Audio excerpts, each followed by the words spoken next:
আজকে সরস্বতী পুজো, বাইরে আছি, খুব মিস করছি। এখানে শনিবার আর রবিবার ইন্ডিয়ান যে কমিউনিটিগুলো আছে সেখানে পুজো হয়। কাল কাজ না থাকলে যেতে পারি। আজকে বাড়িতেই তাই নিজেদের মতো করে পূজা করলাম, মন্ত্র উচ্চারণ করে পুষ্পাঞ্জলি দেওয়া সবই করার চেষ্টা করেছি। বাড়িতেই আজকে তাই ভোগ রান্না করে খাওয়া দাওয়া এই করেই পুজোটা কাটালাম।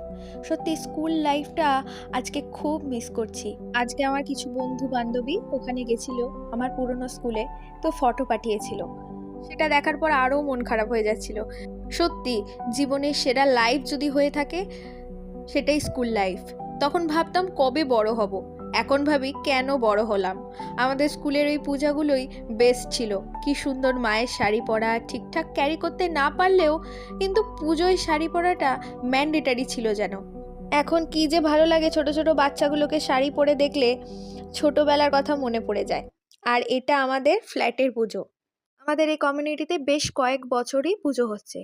প্রত্যেকটা ফ্যামিলি এখানে এই পুজোর মধ্যে ইনভলভ থাকে। নিজেরা একসাথে পুজোর জোগাড়, মার্কেটিং, ছেলেরা মিলে ঠাকুর কিনতে যাওয়া, আলপনা, গান বাজনা সব কিছু এখন খুব মিস করছি।